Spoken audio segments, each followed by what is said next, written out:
Only that, but the show made sure to portray Hot Dog Guy as just as awkward as when he's with Gumball. This isn't Gumball just being awkward and Hot Dog Guy being normal. This is what I mean about their bad chemistry. Sure, Gumball and Hot Dog Guy have friends who they aren't this outstandingly cringe-worthy with, but it's something about them that makes them this way. Hopefully we'll find out. Lastly, this dance. It'll come back, and each time it gets worse and worse. For me, why this works is because it's genuinely awkward for both parties involved. There doesn't seem to be any malice here, just genuine confusion on what to do in this situation.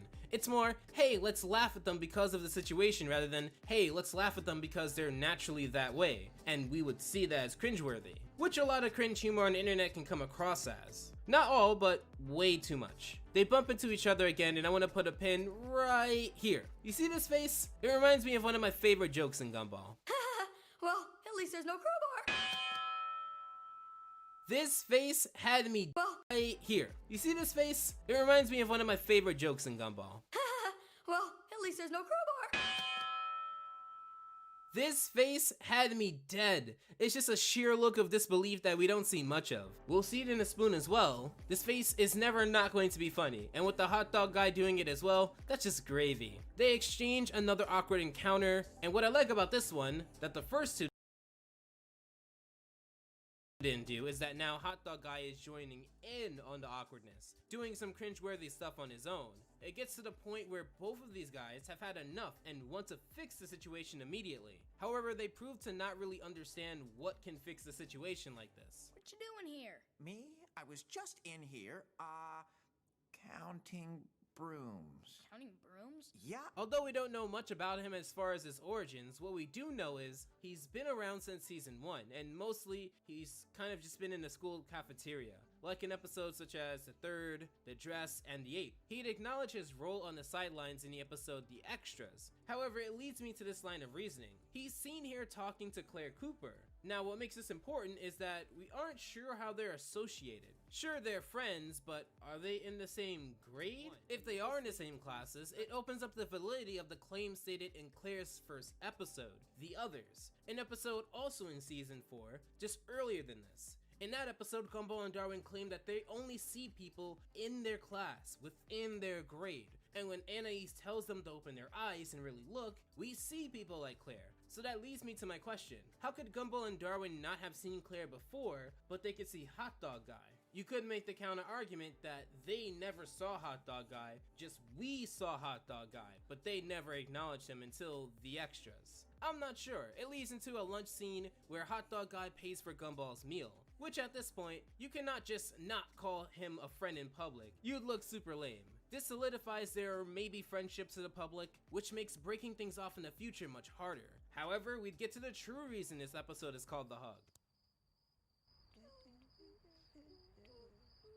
While Gumball the show would have a talent for taking something small and creating an adventure out of it easily,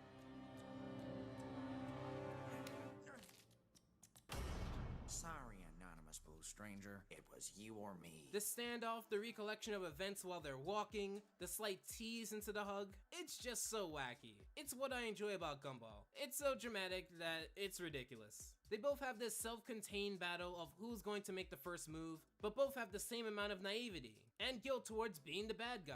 It's just that Gumball historically doesn't make the first move to stop things. It's perfect. They go on to be solely rude so that the other person would break things off so that they wouldn't feel bad about the eventual split. It boils up until Gumball accidentally lets slip that he doesn't care much for Hot Dog Guy's presence. They reach a mutual understanding, which is weirdly wholesome for what this episode builds up. It ends with Gumball and Hot Dog Guy scheming against Darwin, who I weirdly think deserves it in this episode. And that was the hug. If they only stopped crossing paths here, it'd be an open and shut story about an unpleasant first impression. However, they'd meet up with each other in the awkwardness. The most common reaction to a birch arrangement is, I didn't know flowers could look like this. I'm Brittany Ash. I'm a floral artist and the founder and director of Birch. I use Squarespace as a tool to express what my business is to those who don't get to experience it in person. Squarespace. In this episode, you kind of get what you got in the hug, just with a little more character development. So pardon if this is a little shorter than the other two recaps. So it starts off with a song about ketchup. I suppose if you've seen a lot of my reviews, I don't really have much to say or praise about the songs that they composed originally. I've never actually been blown away with Gumball's music composition. I found it to work, but that's what it's supposed to do. So it's not really something outstanding. Maybe I'd have to give it time, but it's not like the SpongeBob music where I can point out songs and what scene made those songs memorable. However, here in this episode, The Awkwardness, I can't even say that the song here is even good. It seems pretty unnecessary. I mean, sure, it's in Gumball's nature to do this, but to what result? It's clear you can do this and still get to the point of bumping into Hot Dog Guy. Pretty weird. So, awkward moment numero uno of many awkward moments within the episode, the phone. So to show you exactly what I mean about getting pretty much what you got in the hug, but less, let me explain. Like the hug, this is built off of a very simple premise, except in this case, there's actually less going on. Here, Gumball is just going to the mall to buy ketchup. I don't know if that's a mall trip for me exactly, but I don't live in Elmore, so I don't want to judge. Now look at the other episode, The Hug. That one is about Gumball trying to prove something, totally separate from Hot Dog Guy. There's no motivation here except for the motivation we got within the other episode, just played out more.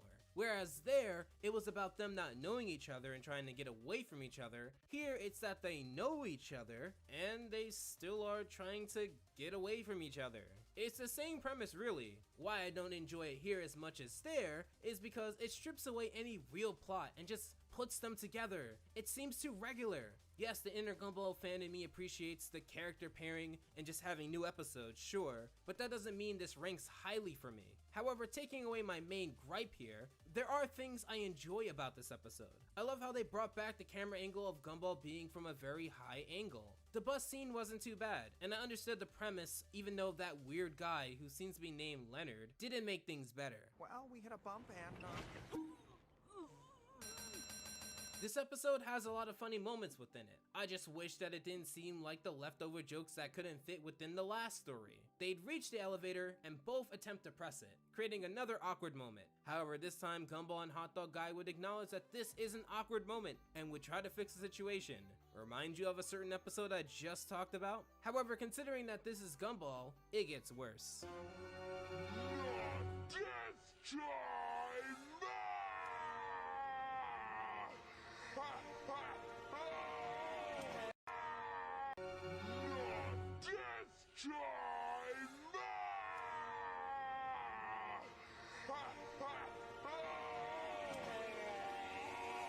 I know some people aren't into eye-related pain or slapstick, however I felt like it was handled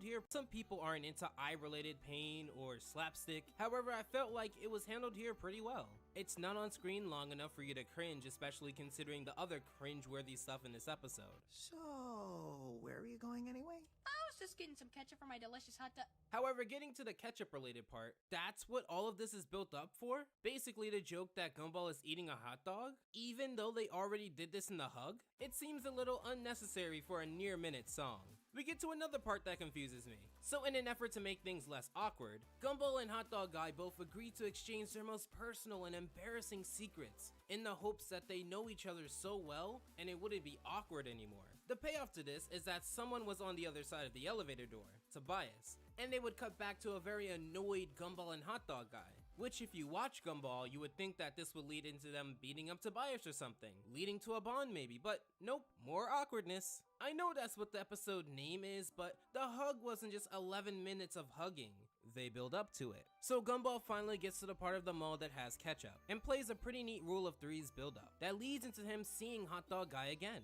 They run in the same direction willingly, and you would think one of them would have the thought to run in a different direction, but they can't because the story wouldn't work that way, would it? Seems pretty forced to me. We then get to this guy. You have the right to return any product within 20 days. You do not have to buy anything, but anything you do buy can be added to your reward card. You have the right to redeem unlimited coupons. If you do not have a coupon, you may be provided with one by the store. That's all you really need to know. It's a simple chase. Gumball has done better. On its own merits, it gets the job done. It doesn't seem that compelling when they've been running all throughout this episode. episode, and it's clear that the mall guy is no true threat. What could have improved this scene a ton is not making it about the ketchup, but making it about some internal struggle or motivation, like with the hug. I am saying that it should take things from the hug, just not 100% of the episode, more like 70/80% with an actual underlying story. That's all I'm saying. It ends with them still being awkward, and that was the awkwardness. So as you see the hug and the awkwardness build up to Say hello to Webflow, the world's most powerful all-in-one design platform. Experience the flexibility of HTML, CSS, and JavaScript in a 100% visual canvas. the cringe.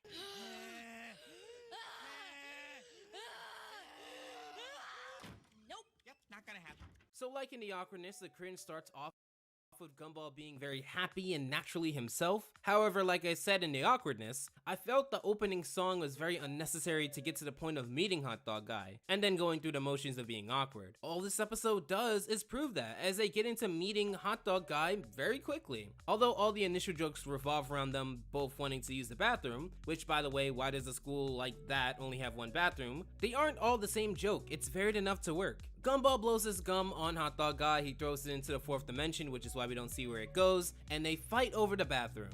I guess if you felt that this scene, which is why we don't see it enough to work. Gumball blows his gum on Hot Dog Guy, he throws it into the fourth dimension, which is why we don't see where it goes, and they fight over the bathroom. I guess if you felt that this seems pretty dumb because they can just use the bathrooms at different times, I don't know what to tell you. It didn't really bother me personally, that logic is pretty solid. It's a pretty neat montage that ends as so.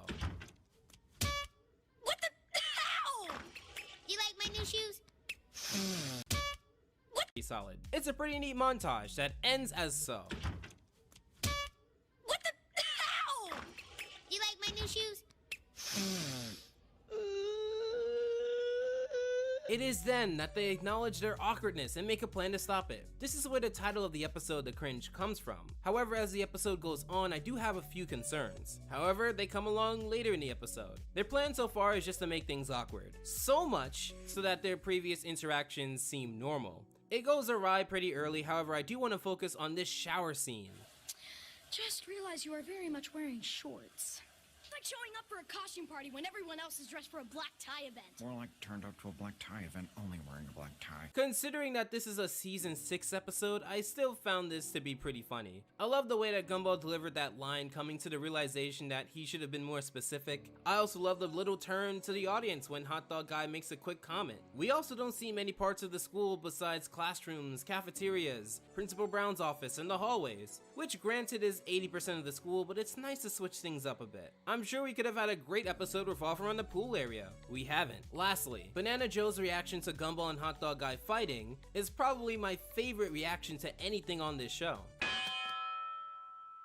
Okay, second, as usual, Hot Dog Guy is super resistant to doing any of Gumball's crazy ideas, but seeing as this episode doesn't really switch up his character much, you can probably predict that he's going to come around to Gumball's ideas anyway. Gumball continues to act increasingly erratic, leading to Hot Dog Guy to be the voice of reason. It's a neat dynamic, if I didn't pretty much already see that in the previous episode. In fact, it's so similar that at least this episode, Gumball has an actual phone to go to, unlike the elevator scene in the last episode. They auditioned for a talent show that appears to be national. I remember them bringing up Elmore's Got Talent, but is Elmore a nation, a town, a world, or is it the non-judgmental part of the void and basically everything around that? I don't know, either way, it's just okay. This is when the episode sort of takes what it did in the awkwardness and just makes less jokes about the same outcome. Mind you, I don't want to be misinterpreted. It's not the fact that they do cringeworthy humor, it's about the quality of it. For the most part, throughout these 3 episodes, I enjoy it, and there's still more to come that I enjoy. However, that isn't to say that there isn't a few duds here and there. In fact, let's get around to it so I can get it out of the way. You have experienced a cringe level of 100,000 DJ. That's the equivalent of hearing 100,000 dad jokes all at once. One thing about season 6, if I could and probably should do, like a top 7 problems with season 6, if you guys want, let me know in the comments below. It's jokes like this. I understand that it's appealing to a different demographic than mine, but I feel like seasons 1 and 4 would word this joke in a way that doesn't feel like it'll be dated. Season 6 has this aura that it's going to be dated. Being the meta and modern show is one thing, but standing on your style and making it timeless is another. And jokes like that are not going to cut it. However, getting the jokes that do, You can call me Dad?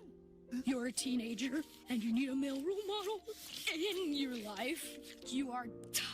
What I enjoy about this is it really does turn the tides on Hot Dog Guy, who honestly kind of underperforms in the reactions department next to Gumball. Which isn't just my bias, hear me out. Part of Gumball's reactions is seeing his entire face and the way that he moves. With Hot Dog Guy, because of his shades hiding his reaction most of the time, and his body movements, he's kind of limited in the way that he can react. Which makes it challenging, I bet, to animate a great reaction out of him, without going severely off model for a joke, which I'm glad that they don't do for him. It goes through a memory flashback, which is weird because it's about to go through another flashback just moments after, but I do want to bring something up. In my top 9 best animation changes in Gumball video, I brought up that the cringe is one of my favorites. The origin as to how it got here is because Gumball and Hot Dog Guy realize that they have a past. For some reason, they have a history dating back to toddler days, and both of them repress whatever memories that occurred then, but they have a chemistry between them. This is what I mean about Gumball being both a comedic, episodic show, but retaining this natural sense of continuity, and giving nuggets of information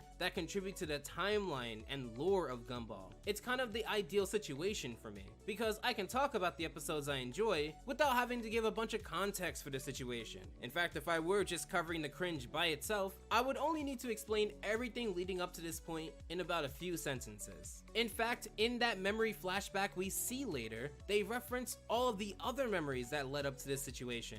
From the bus situation and the awkwardness, to the tense scene and the hug. These memories here are pretty awkward. Nothing more awkward than the stuff like the bus situation or the dancing hug, but with the creative animation change and the progression in their relationship, this feels like it can stand on its own merits as its own episode. Much better than the awkwardness. I also just enjoy the designs of everyone. The only part I would improve is... Remembering this only makes things a million times worse! I thought we needed to fight fire with fire, but it only makes more fire! Again, under the radar... Worse! I thought we needed to fight fire with fire, but it only makes more fire!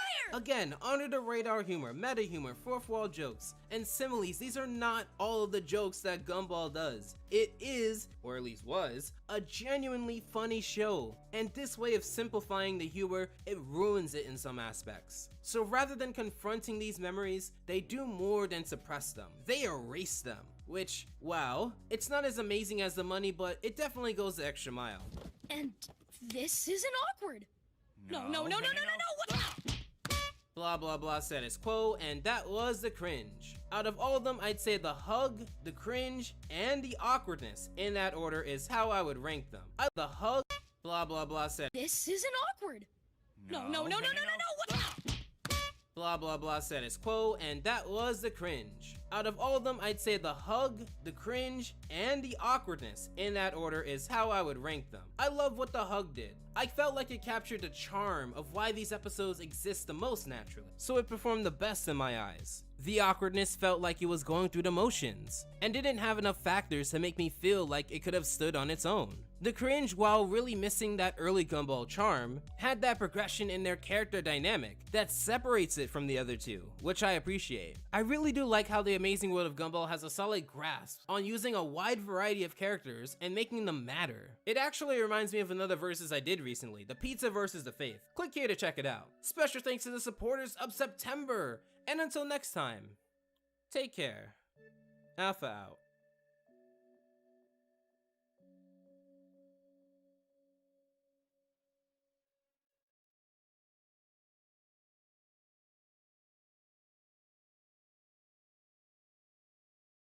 Ayo, what is up everyone? It is the Alpha J of the Alpha J Show, and today we're going to be talking about the amazing world of Gumball. I think the last time I talked about an episode in whole was my first Versus, which came out over 2 years ago. Time has passed. I've been very critical of Season 5 of Gumball a lot in my public Discord. I think not a lot of time is spent on the comedy, and it's more about making it more meta, more deep, more focused on things outside of the core values that made Gumball work. And while this works for episodes like The Choices, it doesn't really strike gold in episodes such as The X. However, with this added layer of, well, the episode The Matchmaker has been created. Given that this is not the first time the show has made an episode about two people in love, The Matchmaker is a lot more surprising than The Shell in that regard. You see, anyone who watched Gumball knows that the roots for Gumball and Penny were planted quite early and quite heavy. Darwin, on the other hand, has had seeds planted for Tobias' sister Rachel, Masami, Jamie, and Carrie, so he was much more of a wild card in that regard. Ever since Halloween, the episode where Carrie and Darwin had an out-of-nowhere kiss, the question has always been tossed up. Why? Why has he always wanted to do that? Are the writers ever going to expand on that? They did. They really did here. Now, I know I'm giving a lot of praise to The Matchmaker early on. I know that The Shell is a great episode in its own regard, but my point is, The Shell was a good episode, The Matchmaker was a good surprise. So let's go into both episodes so I can show you why. Now, since The Shell came out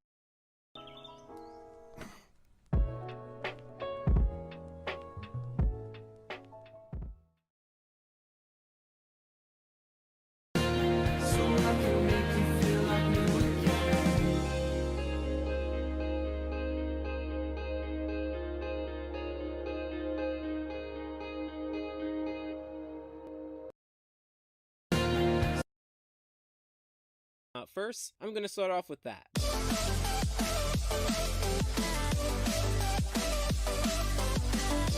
Before I begin, I want to shout out these comments here. I've been getting a lot of good comments recently, and a lot of people have been contributing to the conversation in a very productive way. So let's get into it. This episode starts off with a play that Gumball exaggerates his role in. We see that multiple families came out to see the show. However, the episode clearly shows the two main families that we will be focusing on. Darwin has stage fright, which for a fish, I totally understand. And we do get a few jokes along the way. Richard does this running gag where he explains the obvious for either comedic effect or non-comedic effect. Comedy's weird. Penny improvises and decides to kiss on stage in front of her family, his family, many other families, just people of Elmore in general. Is this really happening? Because there was no kissing rehearsals. I kind of improvised.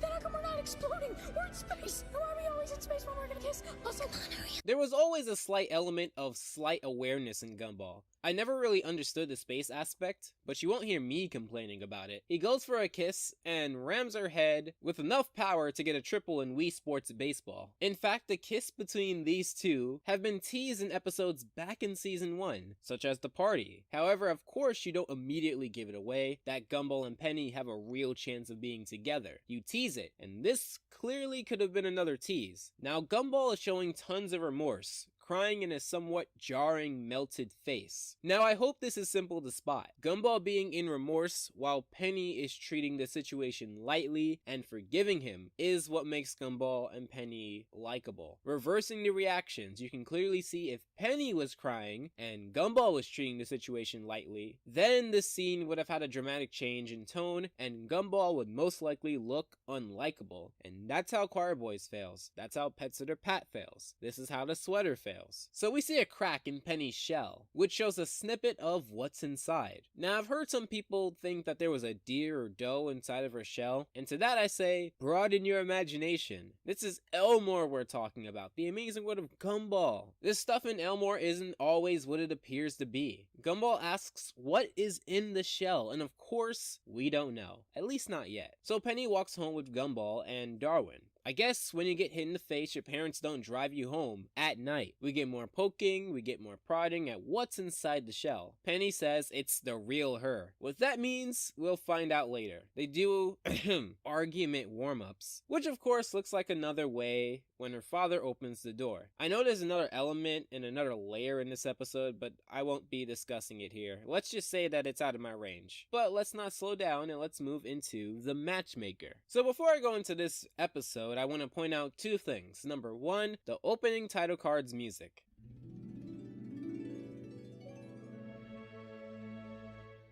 The heart being a choice of Cupid, Cupid being love, setting up the inherent problem and theme of the episode. Number 2, this opening scene. Originally, I was gonna plan to go over this scene as something not important, but then I thought to myself, why would an open window be chosen for the beginning scene? Why not just go into the scene with Darwin and the computer? Well, I decided to take a shot at this. Ever since the episode Halloween, we saw Darwin and Carrie share a kiss, but after that, nothing more. With each and every episode, when Darwin and Carrie were in the same frame, nothing was shown, nothing was shared, heck, nothing was even implied. It left a question. What the heck was that scene in Halloween all about? And this is the open window, because that question has never been answered. The question is the open window, and in this episode, it will be shut. Then we get this song, which I wish I can play in its entirety, but fair use, and you can find it on YouTube. I'll let someone else deal with that. Darwin has the pipes in order to give this over-the-top sad song, or is it the right amount? I don't know, but it's perfect. The chorus is always what gets me anyway.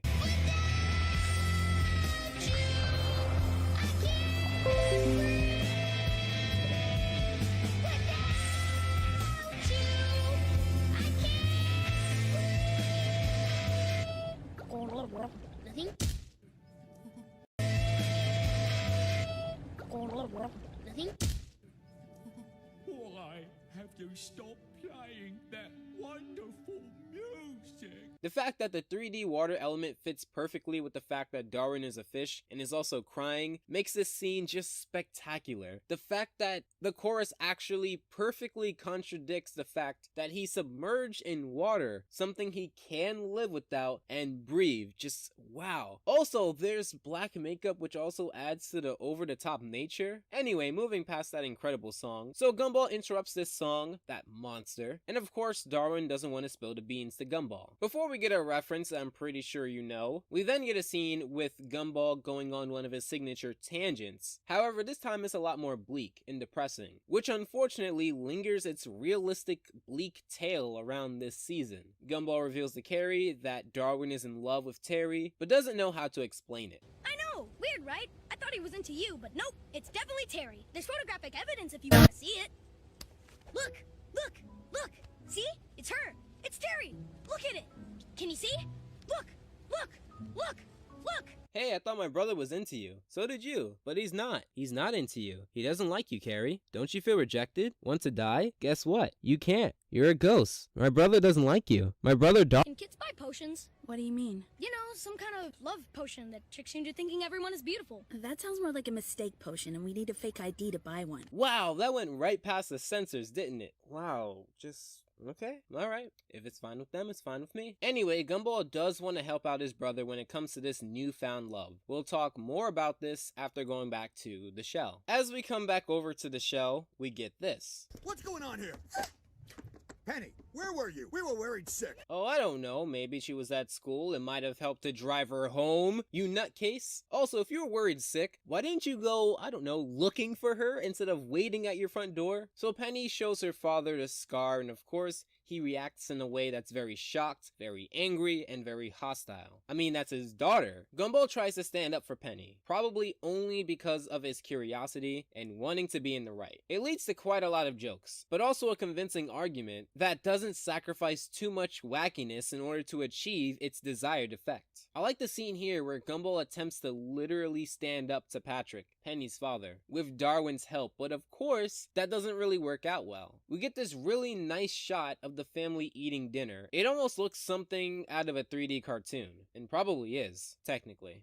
Nicole! Operation Greener Grass has failed! The chain is compromised! We are losing calories! Repeat, we are losing calories! Now, Richard is an interesting case, because in Season 1's The Party, another episode showing Gumball and Penny, at the end, he appears to know about Gumball and Penny, but it just stays there. Unlike Nicole, in The Meddler, Richard is very laid back and really helps his case. But he actually is shown helping in episodes like The Date, where an entire segment of the episode is dedicated to Gumball and Richard. But here, Richard is only shown to be a bystander who either doesn't know or doesn't care about his son's love. So if we're counting continuity, we must count that against Richard. He ends up crying to himself while Penny enters the house through a ladder, and I guess we're not supposed to think about how this all works.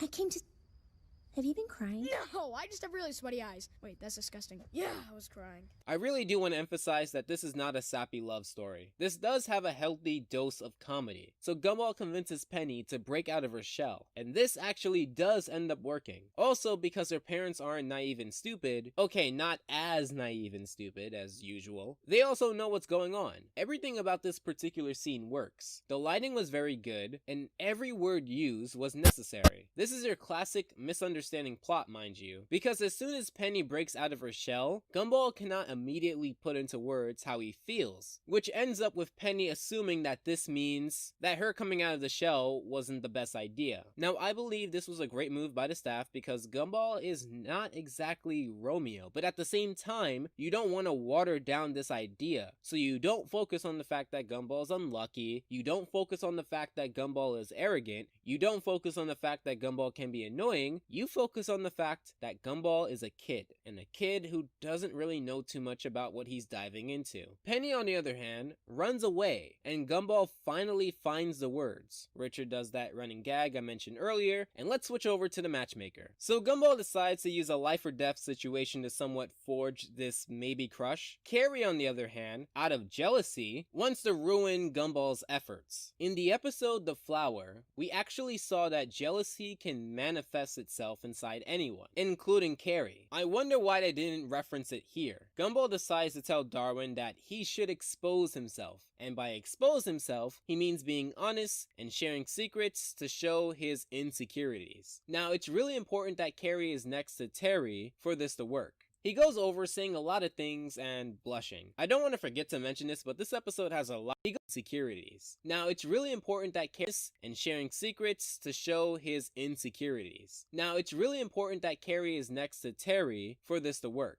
He goes over saying a lot of things and blushing. I don't want to forget to mention this, but this episode has a lot of blushing. The shell, on the other hand, not too much, if at all. Then again, in the party, Gumball turned fully red when his dad implied that he knew about everything. He walks in kind of funny, and we see that although Terry thinks the situation was weird, Carrie is actually not taking the news the best. And honestly, can you blame her? In fact, in the next scene, they address just that. We secretly marry them online and hope that Terry's love will grow over time. Great plan. Thank you. If C stands for seriously stupid. That's not how you spell serious, so that doesn't even work. And we're not Plan S yet, so shh. That starts with an S. It's something about this Yet, so shh. That starts with an S. It's something about this scene that's missing that early Gumball charm. I'm not too sure what it is, but I feel like if they told this same joke in the style of an earlier episode, it would have hit home better. But anyway, Carrie is disappointed in herself because she has a morality in this episode. In some episodes she does, in some episodes she doesn't, but she's a kid, and I think that's not the worst thing in the world to be a wild card. She's disappointed in herself for obstructing true love. She wouldn't want someone else to do that to her if she was in Terry's position. Gumball drops the act that he had throughout a lot of this episode and actually shows care for the situation. This scene is like the arguing scene in The Shell, where it's very integral to the story. I really do enjoy the care they're putting into giving each character motivation. It really does make me engrossed in the story and wanting to see more. Carrie shows that she actually does have a way to make them fall in love. Glad to know that she had this information this entire time. The way it's made is very symbolic, a part of him, a part of her, in terms of Darwin and Terry, and a tear of someone who loves him. Wow, did that pot of potion make it so that the woman has to cry for the man? This potion was created by a man, wasn't it? Wait. Cry for the man? This potion was created by a man, wasn't it? Wait, what are you doing? Well, I thought it would be more romantic than putting it in their drinks when they're not looking. Wow, first ecstasy, now roofies? What's next? Viagra? That's pretty hard to do. So we get a few pretty funny jokes, funnier than mine at least, and we learn something integral. Oh, that's not a photo of Terry. It's of Carrie. But she do. So ecstasy, now... Wow, first ecstasy, now roofies? What's next? Viagra? That's pretty hard to do. So we get a few pretty funny jokes, funnier than mine at least, and we learn something integral. Oh, that's not a photo of Terry. It's of Carrie. But she doesn't show up on film.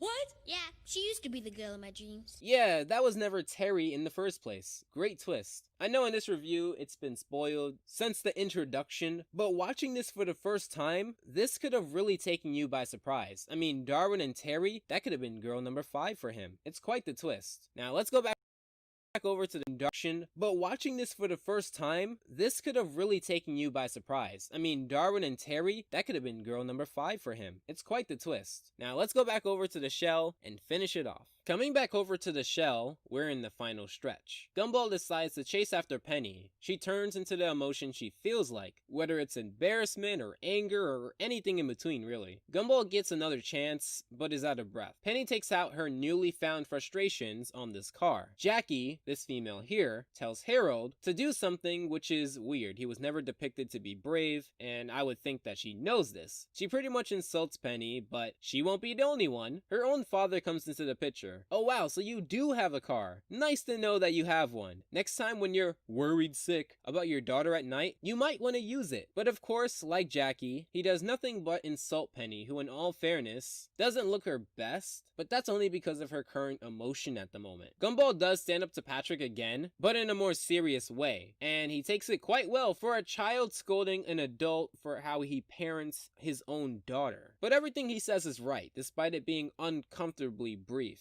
His intentions are also right, but I'll assume you know that, and that's obvious. Now, the following is probably one of my favorite sequences of the series. I don't want to spoil too much of it, but I'm sure everyone here probably wants me to talk about... Is it pornography? Or is it an orange being peeled, for lack of a better word? Well, like my pizza baby scenes like this all depends on your mind frame about the subject. I'm sure both answers are technically correct. They get to a point where Gumball becomes a ball of weight on Penny, and she really can't fly up. So Gumball has to make her small by making her feel small and insignificant in the process. Gumball manages to not get killed, but Penny goes into the forest where she believes she belongs. Her dad tells Gumball to go get her, because if he went to get her, he'd drive home, wait at the front door for her, waiting for her to come back, and I'm not letting that go. Also, the bugs and exterminating go get her, because if he went to get her, he'd drive home, wait at the front door for her, waiting for her to come back, and I'm not letting that go. Also, the bugs and exterminator. Insert crappy Nickelodeon live action Dan Snyder laugh track here. Gumball goes looking for Penny, and I have to give the sound design huge props. Bugs and exterminator. Insert, and I'm not letting that go. Also, the bugs and exterminator. Insert crappy Nickelodeon live action Dan Snyder laugh track here. Gumball goes looking for Penny, and I have to give the sound design huge props. It's well due. You know, I was trying to protect you back there. Yes, I know. And you know why? Yes, I know why. But just look at me. What will you think when people laugh at us? No offense, but you kinda look like a big coconut with holes in it before. It does its job by keeping in the background, but if you listen to it throughout this entire show, it's been one of a kind, and truly elevates this episode to new heights. Penny shows more of her insecurity, which in other episodes was much more of a Gumball thing to do. Whether insecurity or ignorance, Gumball quite often didn't sync with Penny until now. I do like how it took Penny coming out of her shell for Gumball to actually have the guts to come out of his shell, metaphorically. I like how Gumball handles the situation perfectly. I'm also going to contradict a tiny bit, but I also like how the writers dropped the comedy from the beginning to end. In the beginning, we got a lot of comedies, a lot of jokes being thrown, and we get less and less as the story progresses until the end. And here towards the end, we get less comedy, but the story really wouldn't benefit from it, and it's not as important. All of this is the true essence of why The Amazing World of Gumball is one of my favorite series of all time. But do you really think you could love? That's not what you are. It's just how you feel. And this is how I feel.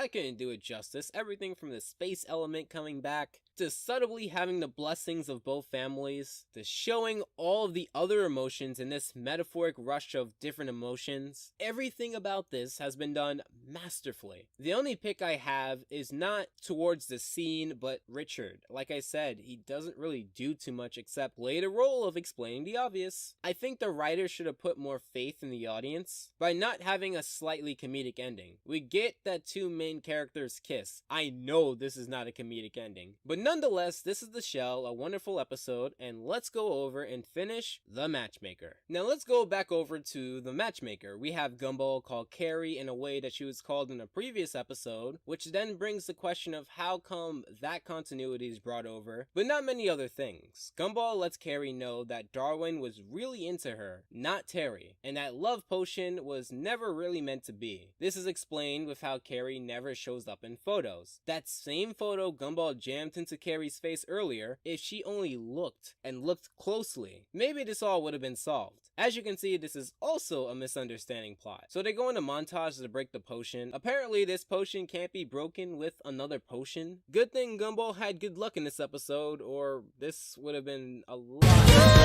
So they try marriage and cheating and whatever they can think of to split the two magically bound love bonds.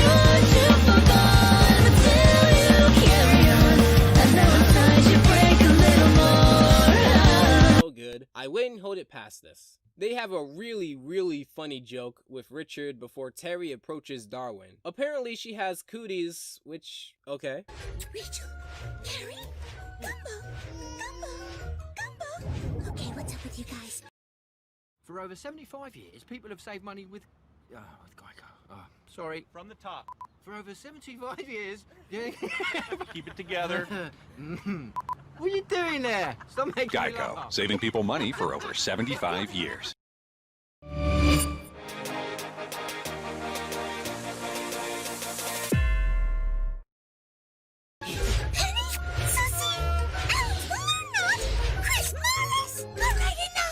He's also been with Jamie and nearly kissed Masami. It's those little things like that that really reward you of being a fan of the show. We get a shot of Darwin's teeth, but then Terry, surprise surprise, doesn't care. And we actually see the potion through her perspective. It doesn't change her neural pathways so that she's in love with Darwin as if it was a natural thing. It actually shows Darwin in a portrayal that she would want. I think that's also very important to think about because it shows that Terry is most likely not in love with Darwin. It also leaves you to speculate what Darwin could be seeing. For all we know, Terry could be a ghost. Terry could have emo hair. Terry could be Carrie. I fully stand by that. But no more stalling. Time to show you all what you've all been waiting ever so patiently for.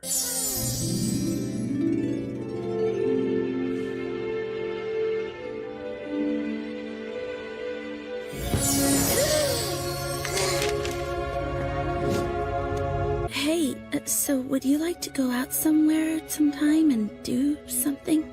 Or we could go somewhere else sometime and do some other thing. They both sound great. And that's why a lot of people love The Matchmaker. Darwin and Carrie get their long awaited time together. Although this is not for everyone, and it does seem like it falls dangerously close to the fan service side of things, I do appreciate that the show would take that risk because a lot of fans, like myself, do love this episode. If I may make a comparison, take a look at Mystery Girl. When Clarence and Bella met, they were very shy, but they hit it off great. I guess that's just my soft spot for scenes like this. They cleverly saved this scene for the end, which makes all of the build-up so worth it, and unlike in The Shell, they do end on a joke here, but it isn't so invasive. Both of these episodes are fantastic, and deal with the concept of love in a way that can be entertained by kids and people that are older. Just like with guns, romance is a touchy subject for me. Yes, I would love more than that, but I'm also a 19-year-old. I'm sure my siblings couldn't care less. I'm sure anime is a goldmine for stuff like this. Overall, if I had to choose, it would be very hard. On one hand, the show was a lot more comedic, and the comedy really hit home. The climax was very entertaining, showed better character dynamic, had funnier adult humor, and great visuals. But on the other hand, The Matchmaker was a lot more deep, cut out unnecessary side characters, had a great opening, and a fantastic closing, and I was waiting for this for a long time. So if I think I had to choose, I would go with The Matchmaker, but by a small sliver. Only because of my my Darwin and Carrie bias, but both episodes are good in their own right. I really hope you enjoyed these double verses because my next big project will be coming out very soon. Let's just say that it was long overdue. But tell me what you guys think of this in the comments below. Do you like one episode but not the other? Do you like both? Do you like none? Do you think it was too sappy? And also make sure to follow me at the Alpha J Show. I have tons of interactive content, memes, and channel updates, so you'll feel like a part of the community. Also, if you haven't joined my Discord, make sure to. A lot of it is just talking about episodes like this. Tons of my fellow reviewing buddies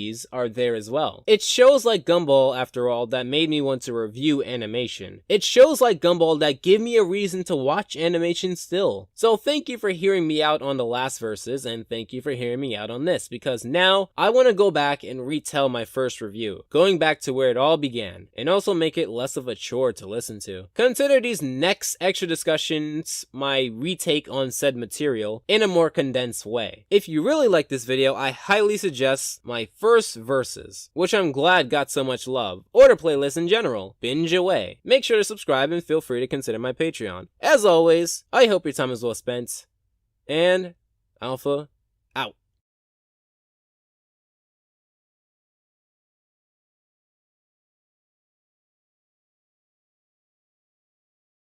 Geico is giving new and current customers a 15% credit on their motorcycle policies with a Geico Give Back.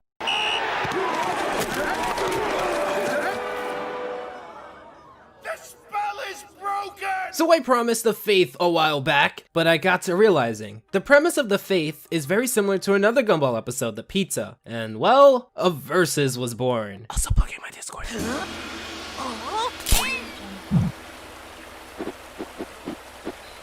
And in other news, scientists have discovered a completely new color, a mixture of blue and red called Bled, and here it is on TV for the first time. Yeah, typical. Called Bled, and here it is on TV for the first time.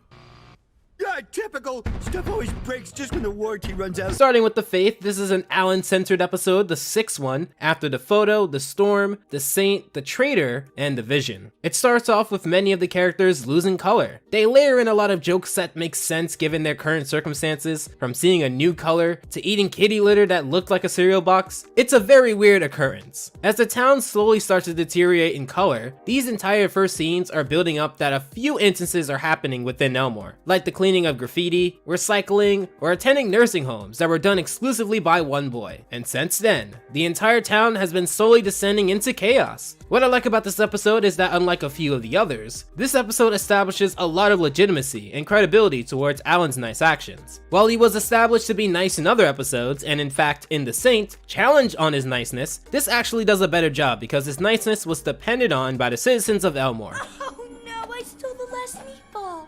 It tastes so good because it's the only one left. The secret ingredient is your despair. It was just a nice and heartwarming implication, despite being incredibly short-sighted and vulnerable to situations like this. In fact, it's like when we learned that Crocker was a source of fairy magic in the Fairly OddParents. It makes sense in a way, but it leaves you open to major outages, like what happened in that episode when he was revealed. Some of these scenes are really well done, like the graffiti scene. On first look, I didn't think there was a pole there, but if you look closely, the pole is carefully textured to give the illusion of not being there, and only being exposed due to its drop shadow. And that attention to detail is praise, at least to me. You also have the scene in which one of the cops, since they're corn and the environment is so hot, pops in front of their eyes. It's such an intense scene. It's almost misplaced with the nonchalant way Gumball and Darwin react to their world losing order in front of their eyes. I love the voice direction of Jeff, this corn dude here. It really sold the scene as important. But anyway, before we get to the source of this, let's talk about the pizza. So why is the pizza similar to The Faith? We'll get to that in just a moment, but allow me to set the scene. The entire Watterson family storms into the living room to rant about their day. No, this isn't the worst, another episode where they rant and figure out who had the worst day. They argue about who's going to make dinner, and even that is funny. Gumball, it's your turn to make dinner. Why? Because I'm too angry to think about that an excuse. Darwin, make dinner. Why me? And I eat.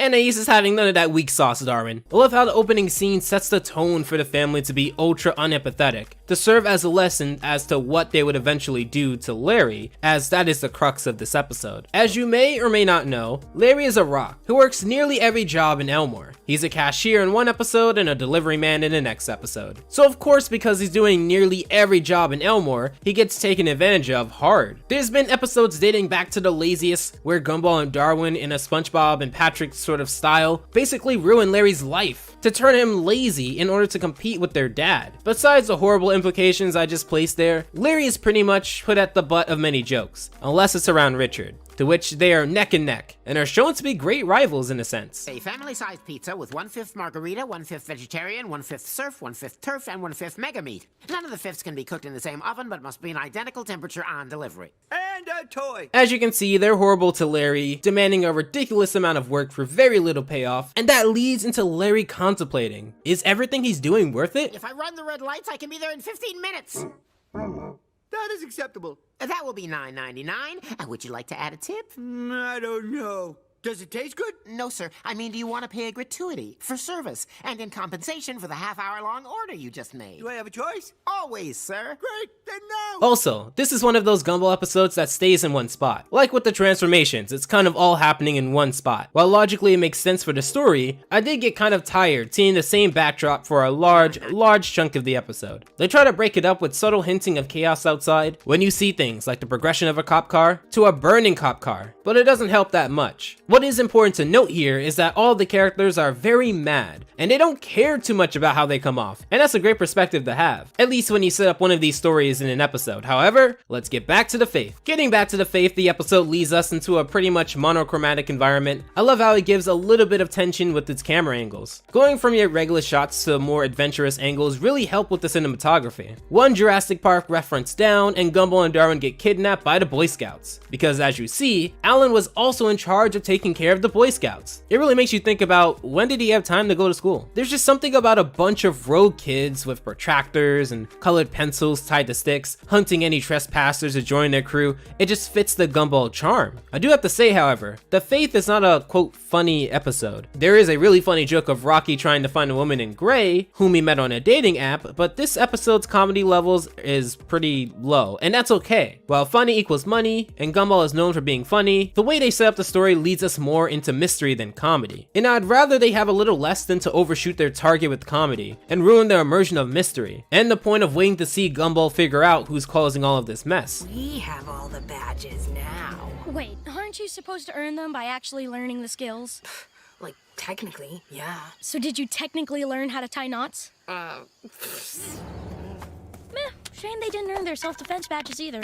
Was that a baseball bat? Okay. They finally reach the summit, which, with a really nice touch, shows us the incredible sadness that Alan can reach, which is the opposite of the extreme happiness that he's known for. In a sense, it really makes his character much more powerful than his figure would lead you to believe. In fact, this intense negative energy is so powerful that it leads to Gumball being severely pessimistic and sad to a cartoonish degree, because of the sheer amount of sadness that Alan radiates. Does that mean that Alan is the sole provider of Elmore's happy-go-lucky cheery nature? I guess, when you peel back Gumball as a show, because we know that while it looks happy and colorful, it's filled with a lot of selfish, rude, and pessimistic folk. So to have Alan be so positive that it negates everyone else is actually really impressive. I also just love this shot of a legless balloon on a swing that he can't control. We'll get to why Alan has lost faith once we catch up with the pizza. So if you remember earlier, I brought up the question, how are these episodes similar? Well, they both feature the aspect of a character being the sole source of something. Whereas Alan is the sole source of optimism and happiness and volunteering in Elmore, Larry is the go-to guy with many jobs. And thus, when he's no longer working,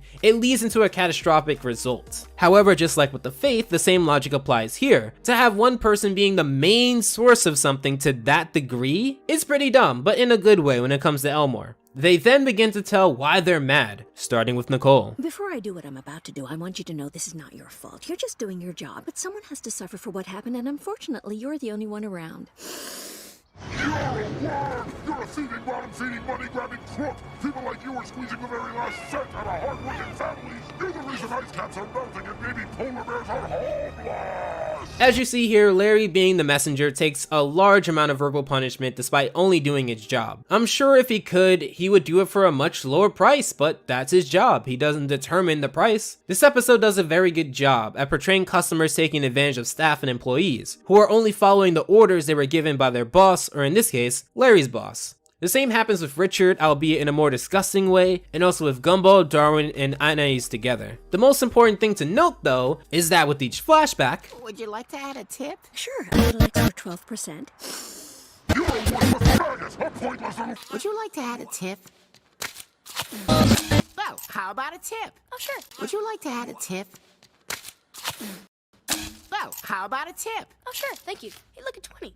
Get out of here! He always asks for a tip. Like with Richard and the phone call, they all rudely in their own way not only deny a tip, but degrade Larry. Now yes, this does make the family look very, very much in the wrong and very rude. However, this is one aspect of Gumball that I enjoy. They aren't picture perfect, and like anyone, they often overlook times where they could have handled a situation a little more tactful. What I think this episode does better than The Faith is that we actually get to see Larry broke. In The Faith, you do not see why Alan was sad in the first place. They're also in the living room / dining room area 1 second, and in the next scene, Gumball and Darwin are out of the house investigating. This would be a simple fix too. Just on the way, have them reminisce about a negative scene with Alan. Something like, hey, what happened here? Oh, that reminds me of something that happened with Alan earlier today. And you can show a scene having Gumball being fully in the wrong. A little thing like that would make sense for the story, as The Faith isn't heavily dependent on this mystery element. But speaking of, let's finish off The Faith. Ending off with The Faith, we learn a little bit more about Alan. No matter how much I try, the world Father. Because we need people like you to do all that work, so that people like me don't have to. His former never-ending quest was to make the world perfect. However, we finally get to sit down and talk about his dynamic with Gumball. There are quite the amount of episodes where Gumball blatantly steps over Alan and completely takes advantage of his tolerance and kindness. Even here, he does the bare minimum to show his appreciation, often having to be pushed into showing any form of niceness. And I really do enjoy scenes like this because they don't come up much. If they did, then Gumball wouldn't be a comedy show. It'd be a more story-driven show, which Gumball should stay away from. To have characters sit down and actually acknowledge how they feel is a tactic that Gumball uses precisely for good effect. Yes, Gumball and Alan would still have a lot of compatibility issues, but what makes this work is it's slightly less than other episodes. They like each other more here than in The Saint, where Gumball went nuts around Alan. They have a song explaining that, well, life sucks a large chunk of the time. There's times where you question how bright the future is, and if it's worth it. And you start to question if Alan would even find the strength to have optimism after this song. It is also in these close-up shots when you can really appreciate the level of detail done on Alan. Even in black and white, I do love the little things, such as Alan's rubbery texture here, and his mouth never being fully colored or shaded in. The song, while pretty depressing for a show that covers its sad, never being fully colored or shaded in. The song, while pretty depressing for a show that covers its sad and angry patches a little better, it gets the job done. Plus, their singing isn't bad.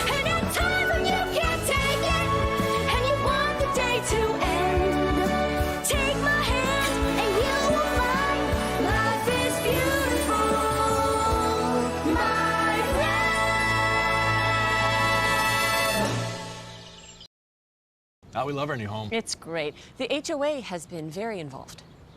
These shrubs aren't board approved. At least Geico makes bundling our home and car insurance easy. 2 inches over regulation! Thanks, Cynthia. For bundling made easy, go to geico.com.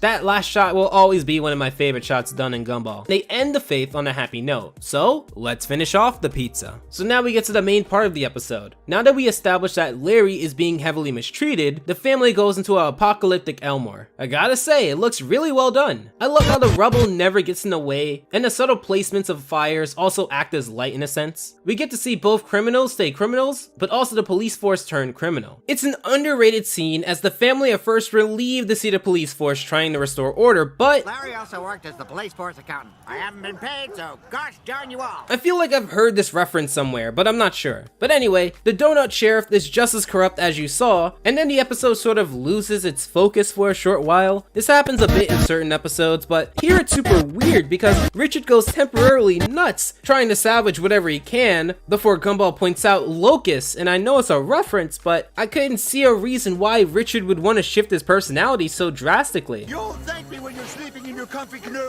Can't we just sleep on the mattress? No way! That's our emergency raft in case the town floods. Unless it's for a lame joke, I guess. Maybe. You're the boss. However, for something that's not lame and obvious. Principal Brown? Principal Brown? No, Darwin! It's an ambush! I am no longer Principal Brown. I am the Eagle on the Road.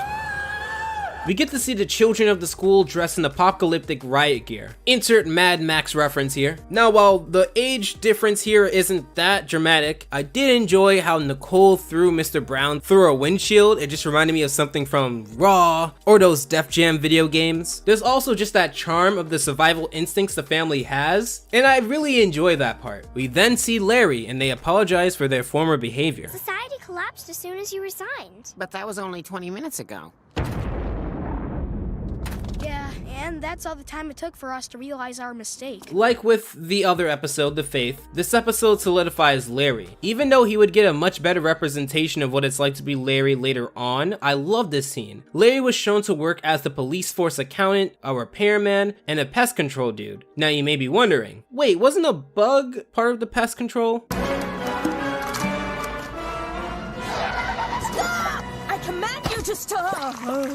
Oh, creepers. I am so sorry, madam. How dare you? You shot me! You can kind of see why he didn't keep his job for long. They do tip him, even though the economy has gone to crap. When put side by side next to Gumball's actions in The Faith, he isn't personally affected, as his relationship with Larry is akin to like the Robinsons, except Mr. Robinson is way more hostile to Gumball than Larry. But what I mean by this is that even though they aren't friends, they are at least aware of each other, and Larry is at least affected by Gumball being a nuisance. The episode ends with Larry getting an apocalyptic adjusted tip, and that was the pizza. If you were to put two doors in front of me and I had to choose which one's the better episode, because they're both really good, I'd say the pizza. It had a more clear-cut story with a logical progression for the most part, and we get to see a side of Larry that we didn't already, because it's more Alan episodes than Larry-based episodes. I like them both, but the pizza barely edges out a win because of its cohesiveness. Anyway, gotta get back on that Gumball grind, but in the meantime, if you want to see my other Gumball reviews, click here. And if you want to see more verses where I compare two cartoon episodes, click here. Special thanks to the patrons of June, and until next time,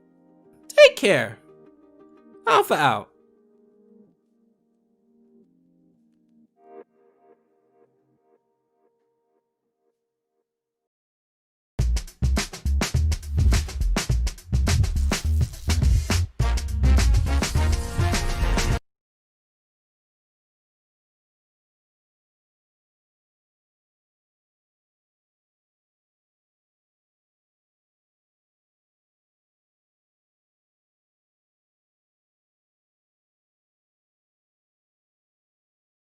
Ayo, what is up everyone? It is the Alpha J of the Alpha J Show, and today we're going to be talking about the hate for Teen Titans Go. Perfect way to start off this double verses that I have planned, am I right? If you want to get straight to this review, go to the time that's on the video because this will be a little long. I get it, everyone is sick of people hating the show. For me, I will be a little, it sucks, but I mainly hate the show. In fact, on Twitter, I actually went to because this episode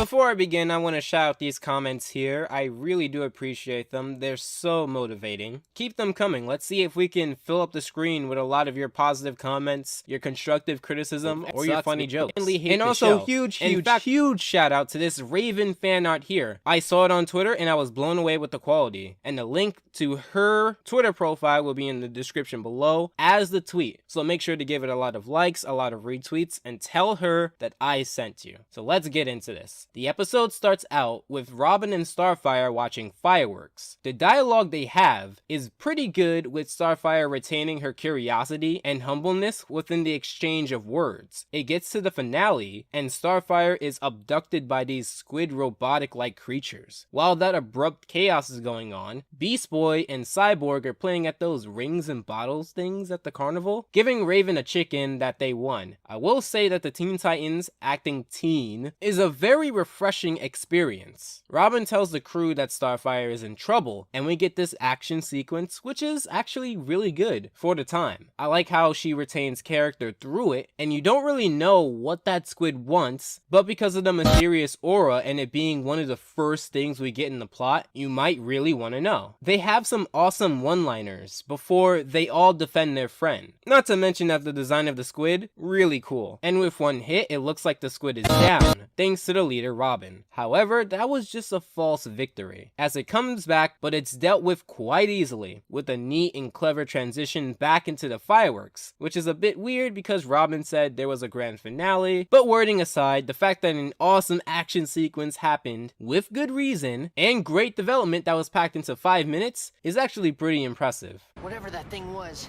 it can't hurt you now. But why did it wish to hurt me at all? Asking the right questions there. However, this goes unanswered, at least for now. When they reach their home in their Titan Tower, we see Starfire and her sister Blackfire, who right off the bat gives her both a snide comment and a really expensive gift. But who knows? That can go over anyone's head. She also guesses who everyone is based off of her transmissions with Starfire, and have small been to this character development. Oh, I am loving this cape. It's positively luscious. And this mask makes you look very mysterious. So, beloved sister, what brings you to Earth? That got Very mysterious. So, beloved sister, what brings you to Earth? That got a chuckle out of me, if I must admit. And that was a jackhammer sound effect. So Blackfire wanted to know if the Earthlings like to party, and she also needed a rest after getting sucked into a black hole. She was also cruising through forbidden areas in space, which her goody two-shoes sister points out that the male members of the crew don't really care about. We also see a little bit of tension, where Blackfire orders Star to get her, quote-unquote, one of those sodas she heard all about, and Starfire can be seen visibly effective. So now, we switch over to Teen Titans Go. So this episode starts out with Starfire watering flowers until this robot crashes near her. We then get to see some action earlier than the other episode, but to be fair, Teen Titans Go has less time to cover what they want, and also sets up a few things. Apparently, Blackfire came back to see her little sister, Starfire, and unlike in TV Night, they set up that Blackfire and Starfire have a troubled past, and not leave it to those who already know the backstory, because many people growing up are just now learning about the Teen Titans through this reboot. I do think the action here is spot on, and for a comedy show, it did not drag on. So Blackfire really does want to make amends with Starfire, or does she? So we get to see the other Titans in this reboot, and they are not happy to see Blackfire, and see through the ruse, whereas Starfire is blinded by childhood memories and blind sisterly love. I do like this contrast, and unlike in other episodes, the person who's ignorant is the person learning the lesson. So Blackfire exerts her, let's say, confidence on Robin, and if you remember from the other series, Blackfire knows that Starfire has a thing for Robin, I think, because since here in the series, Starfire has said multiple times that she's not into Robin, but I guess you're not supposed to think about that. So Robin, being the caring leader he was in season 1, throws Starfire aside and tries to talk her out of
illusion. And Blackfire knows.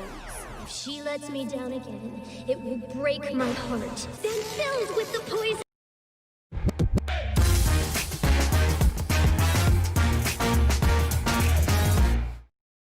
With Grammarly, you can find really good, no, perfect words that make your writing sharp, or explicit, or excellent, or distinctive. So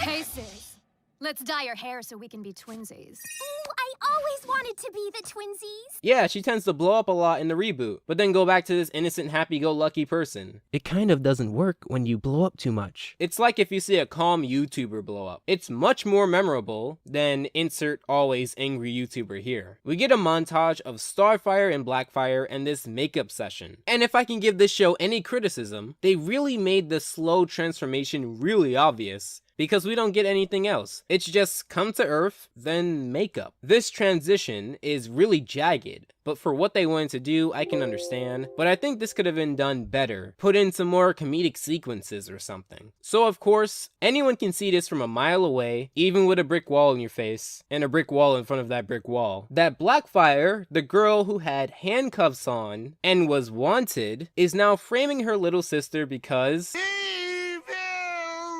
this beginning was really solid, and I do want to get back to the other Titans now. Coming back over to the other Titans, we see those mysterious creatures in an alien ship. The design of the spaceship looks really cool, and they apparently had 4 pods, cruising for quote-unquote the girl, and 3 of them were on 3 other planets. Wow, these things must be efficient. Also, before I forget, the sound design of the whole show is actually really good, and they chose some really unorthodox sounds for many moments. So after some time, Starfire wants to spend time with Blackfire, but it seems that within a short time, she has won over a few people in the Titans Tower, mainly Beast Boy and Cyborg. I do notice some obvious looping within this part, but this was their second episode, so I can't really give them too much heckling on that part. The faces are very humorous, and I do like the breakneck animation patterns that go on during this non-action based sequence. She goes to ask Raven if she would like to hang out, but Blackfire already wooed Raven over. As well as Robin here, where it may look like they're doing one thing when they clearly aren't, as shown here. It really makes you wonder what Starfire has said in those transmissions, because Blackfire sure seems to know a lot about the other Titans' interests, which was clearly foreshadowed here in the beginning. Blackfire was just showing me some alien martial arts. How come you never taught me these cool moves? Probably because she doesn't know them. I always was the better fighter. Is it me, or is everyone slightly unaware of Starfire's body language? Starfire tries to up her game with their friends, but Blackfire again steals the show. So we get to this club, which is in an abandoned warehouse, where everyone is dancing. I'm not much of a dancer, so this arm and leg flailing, I think this is accepted. Or the funniest thing ever? Maybe both? So Starfire, who has been on a string of bad luck, loses her friends to Blackfire, and whoever this guy is. You digging the scene? I did not know we were supposed to bring shovels. Yeah, you know that chibi style that Teen Titans Go used to do a lot? Yeah, the show does it sparingly as well. I do think Starfire's torment goes on for quite a bit and drags things out. It also does cause me to not want to repeat myself. As far as the party, it looks pretty standard. Not much jokes are made here anyway, besides the one clip I played earlier. Now here's the one thing I do want to talk about. This rooftop scene. It does connect well with the Ferris wheel scene from earlier. At the carnival, Robin and Starfire talk about how Starfire is beginning to understand the world, Earth, much better. Note that this is the second episode. Here she doubts herself, because Blackfire does things better than her, thus giving both scenes meaning. It does give Robin a better look on the situation as well. However, before Robin can give his 2 cents, Blackfire drags Robin back inside just at the right time, because those squid friends from earlier decide to attack with not just 1, but 3 of those squid bots. The action scene here is actually really good. I don't want to spoil too much of it. Some things really do drag on, especially to a point where you want things to speed up to keep up with your reactions. That's probably one of my main criticisms of the episodes I watch from early Teen Titans. The animation drags, but I try not to hold it against it. I try not to notice too much. Blackfire hits them right where they explode and defeats them instantly, which contrasts with how the Titans before didn't know how to defeat these creatures, and were trying out many things. Blackfire gets an official Teen Titans invitation, and to her sister's hidden dismay, she repeats it loud enough for her to hear, while she's in a dumpster. Wow, Blackfire, that's low. Anyway, let's get back to the other Titans. So we get back to an arrested Starfire. I will say, as a person who watches more than the episodes reviewed by YouTubers of Teen Titans Go, that the animated scenes here look really good, and I would be very happy to explore more of this place, if it ever came back, when it comes to Tamaranian crimes. We also see a small glimpse of Star before it fades to black.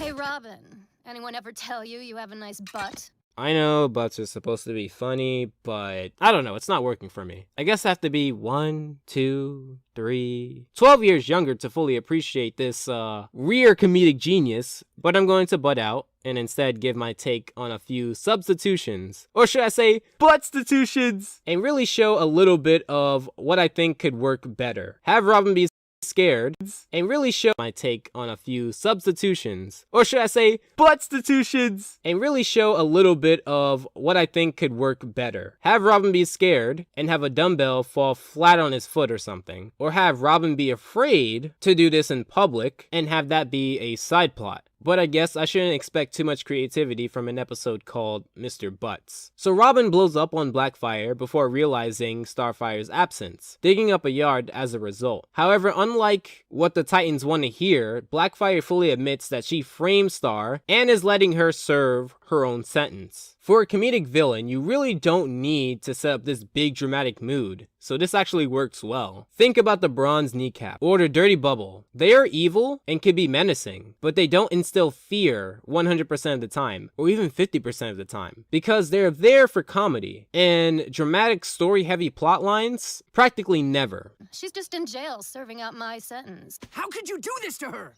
Oh, cut me some slack, Mr. Butt. No one ever taught me how to be a good sister. This is another twist on the story that I'm okay with, because it shows that they want to explain why Blackfire was and will be somewhat of a villain, but since this is a comedy, they would much rather go the comedic route of teaching her than the route of a fight or rescue. And I don't mind this. The comedy seems to be somewhere between solid and above average, looking at this as fair as I can. Some of it seems to go on the more mean-spirited side, but I'm willing to overlook it. If Snot Rocket does mean-spirited comedy okay, and I'm willing to look over some of the mean-spirited actions there, then I'm going to be fair and overlook a little bit of it here. The keys to active listening are eye contact and hand-holding. Wow, hand-holding was what they needed in order to listen? No wonder the Titans are so dysfunctional. But as you can see, Blackfire is a villain, so she obviously is not going to do good deeds. This can make her look one note, because good villains are not bad 100% of the time, and have logic to their evil crimes. Whereas here, Blackfire is portrayed as evil as a 16-year-old edgelord going through puberty. We then get Starfire being broken and upset for Blackfire's portrayal. Not sure where she got the photo, or is that a drawing? I think it is, it's not really easy to tell. But she ends up exercising because, well, remember what I showed earlier? I do like how they do show Starfire's side, but I wish they show it more, because we don't get to see much of it. This all kind of feels very one note at times. But to be positive, I do like these transition slides. They have another sequence that is pretty similar to the first, and then another sequence that is similar to the second, which is similar to the first. We also get Starfire for a short period of time again, this time cutting her hair. I know I'm blowing through the sequences, but they aren't really anything truly special. Oh, sister,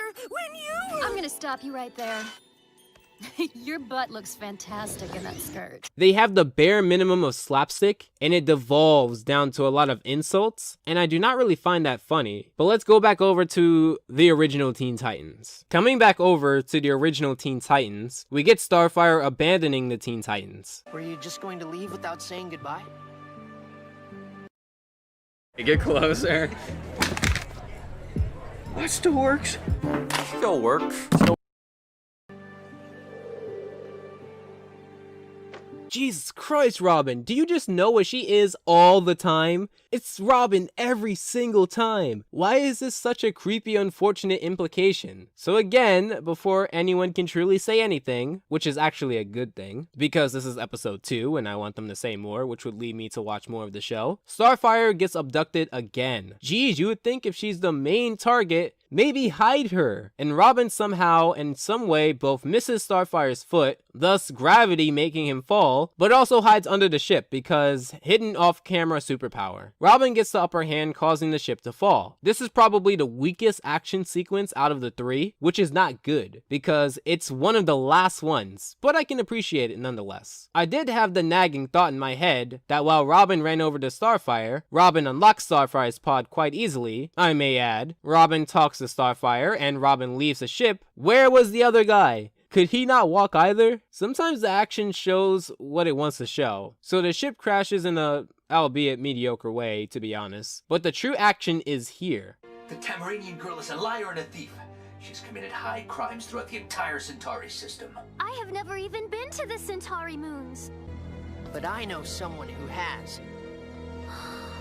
Yeah, that guy can't even tell Tamaranians apart. That's so racist. All Tamaranians don't look the same. So Blackfire leaves Earth, and Starfire confronts her, truly angry for taking her crap. So now they get into a fight. Blackfire is a horrible shot. Blackfire of Tamaran, you are under arrest. Farewell, sister. Although you did betray and attack me, it was still very nice to see you. Still retaining that character. But before the episode ends, we get Starfire trying to tell Robin that she thought she wasn't enough, but Robin assures her that no one can be better at being Starfire than Starfire. And that was the end of this episode, sisters. So let's finish off Teen Titans Go. So after failing all of those sequences to help her out in this sister school, Robin gives up.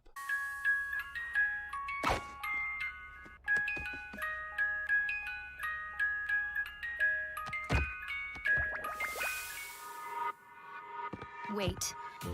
I want to be a better sister. You see that? Why was that so short? I feel like something should have been cut to give this more time, but honestly, it all kind of has that same meh effect. So I wouldn't be able to tell you what should have been cut. It does feel like they're squishing a 22-minute premise into an 11-minute time slot, because the moments where you want to take a breather, you instead have to go on to the next thing. And the times where you're waiting for the next part to come, they go on for a long time. So we don't see the sequence of Blackfire getting better, which is usually done in these types of plots. But it is assumed that she understands now. So she did understand before, but was being the worst type of person. Or did you really just not have the time? Anyway, Starfire breaks out of prison, and that's probably one of the last time we see this awesome place. And with about 2 minutes left, you leave this climax open to having quite a bit of room. How do you choose to spend it? Well, we have this great moment here where Starfire actually stands up to her sister, who in this series is a bit of a pushover, and then we get this.